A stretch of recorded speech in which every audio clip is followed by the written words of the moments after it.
हमारे माननीय सदस्यों ने जो कानून व्यवस्था के संबंध में जिज्ञासा प्रकट की है, तो हम आपको बता दें कि प्रदेश में ही नहीं बल्कि देश में आज सबसे ज़्यादा इस बात की चर्चा है कि उत्तर प्रदेश में कानून व्यवस्था की स्थिति में पहले के मुकाबले में बहुत बड़े पैमाने पर सुधार हुआ है माननीय, और हर तरह से आपने महिलाओं के संबंध में जो अपराध हुए उसके बारे में जानकारी की। मैं आपको बता दूं कि भीड़ भाड़ वाले इलाके में खास तौर से ये व्यवस्था है कि हम हर तरह से उसमें फुट पेट्रोलिंग करें और फुट पेट्रोलिंग के माध्यम से लोगों में ये जानकारी भी रहे कि किसी प्रकार का अगर कोई अपराध घटित होता है तो उसके बारे में सरकार सतर्क है, सरकार कार्रवाई ज़रूर करेगी और कार्रवाई करती भी है माननीय। हमने इनको बाकायदा जो इन्होंने पूछा था, हत्या को डकैती, लूट और महिलाओं के संबंध में बलात्कार और महिलाओं के साथ जो दुर्व्यवहार हुआ उसके बारे में, इन चारों के बारे में हमने विशेष रूप से इनको अलग अलग स्थिति की जानकारी भी दी है माननीय। ये फूड पेट्रोलिंग की जो व्यवस्था है माननीय, पुलिस थानों में प्रतिदिन सायंकाल के समय बाजारों, भीड़ भाड़ वाले स्थानों पर पुलिस और नियमित एवं प्रभावी फूड पेट्रोलिंग की व्यवस्था सुनिश्चित की गई है।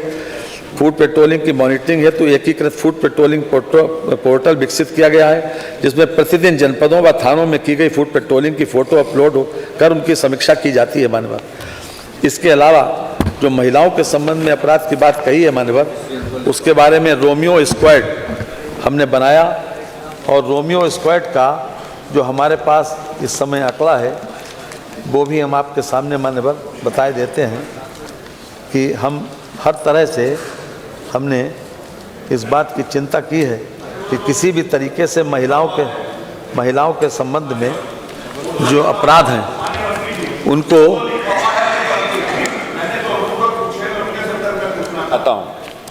हम आपके अनुपूरक के संबंध में बात कर रहे हैं कि जो महिला के संबंध में आपने पूछा है कि इसमें विशेष व्यवस्था क्या की है। इसमें विशेष व्यवस्था जो की है जब से ये सरकार आई, विशेष व्यवस्था ये है कि अपराध एक तरफ तो रोकने का प्रिवेंटिव और दूसरी तरफ किसी न किसी रूप में उनको अगर वो किसी न किसी रूप में अपराध करते हैं तो हर तरह से उनको सजा दिलाने का काम हमारी सरकार ने किया है। ये मान्यवर एंटी रोमियो स्क्वाड का जो हमारे सामने हमारे पास प्रदेश में महिलाओं की सुरक्षा हेतु सशक्तिकरण एंटी रोमियो स्क्वाड महिला सुरक्षा के दल एंटी रोमियो स्क्वाड का गठन कर 22/3/17 से 10/2/23 तक के 70,83,511 स्थानों पर चेकिंग की गई तथा 2,20,17,197 व्यक्तियों को चेक किया गया। 17,980 अभियोग पंजीकृत किए गए। 25,127 व्यक्तियों के विरुद्ध वैधानिक कार्रवाई की गई। 88,25,966 व्यक्तियों को चेतावनी दी गई। प्रदेश में महिलाओं की सुरक्षा एवं उनके सशक्तिकरण है तो एंटी रोमियो स्क्वाड महिला सुरक्षा दल का गठन अनवरत अभियान चलाया जा रहा है ताकि ये न हो सके। इसके साथ मान्यवर जो सबसे बड़ा जो महिलाओं के खिलाफ अपराध पंजीकृत होते हैं उसमें विशेष रूप से मान्यवर कार्रवाई भी की गई है और उस कार्रवाई का परिणाम 2021 का है कि नेशनल क्राइम रिकॉर्ड ब्यूरो का कि 2021 में 59.1% हमने सजा दिलाई।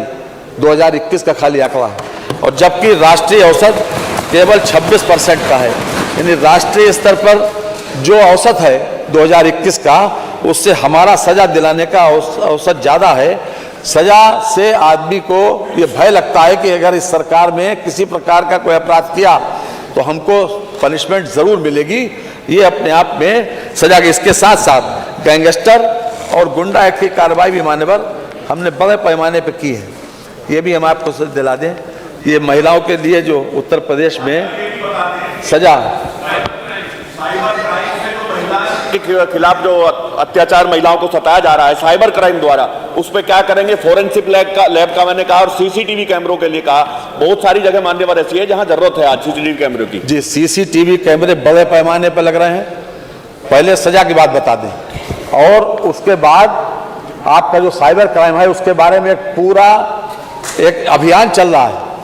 कहीं पर से किसी प्रकार की कोई ढिलाई नहीं है। जिस प्रकार से अपराध होते हैं सरकार उससे आगे आगे ये फोर्स सी करके ये पहले से इस प्रत्याशा में कि अगर ये कल को ये होगा तो हम ये करेंगे, इस प्रकार से ही कानून व्यवस्था के ऊपर नियंत्रण कर पाए और तभी प्रदेश की सरकार का परसेप्शन अच्छा बनाए, जनता में भी, देश में भी और विदेश में भी। माननीय 2020 में 535 मामलों में सजा हुई महिलाओं में, 2021 में 1230 मामलों में सजा हुई, 2022 में 2313 मामलों में सजा हुई, 2020 के सापेक्ष 2022 में 500 मामलों में सजा दिलाने में 332% की वृद्धि हुई है। इसके अलावा 500 मामलों में आरोप तय होने से निर्णय की अवधि तक मात्र एक माह में 2020 में 5 मामलों में सजा कराई गई, वर्ष 2021 में 7 मामलों में सजा कराई गई, 2022 में 34 मामलों में सजा कराई गई। बलात्कार में 2020 में 177 मामलों में, 2021 में 370 मामलों में, वर्ष 2022 में 671 मामलों में सजा कराई गई। इस प्रकार 2020 के सापेक्ष वर्ष 2022 में बलात्कार के मामले में सजा दिलाने में 280% की वृद्धि हुई है। हमारे पास ये अपने आप में ये दर्शाता है कि सरकार कितनी संवेदनशील है, कितनी सेंसिटिव है, और उसी आधार के ऊपर मान्यवर ये कानून व्यवस्था की स्थिति हम बेहतर बना पाए। एक आंकड़ा मान्यवर हम और आपको देना चाहेंगे खास तौर से कि जो हमने इन लोगों के खिलाफ जो इस प्रकार की हरकतें करते हैं मान्यवर, गैंगस्टर और गुंडा की कार्रवाई बड़े पैमाने पर की गई। इसमें 2022 का खाली आंकड़ा दे दें, वैसे 21 में भी है। 2021 में 3126 लोगों के खिलाफ गैंगस्टर की कार्रवाई की गई और गुंडा की कार्रवाई 34,389 लोगों के खिलाफ की गई। 2020-22 में 38,058 लोगों के खिलाफ गुंडा एक्ट की कार्रवाई की गई और गैंगस्टर अधिनियम में 4295 लोगों के खिलाफ कार्रवाई की गई।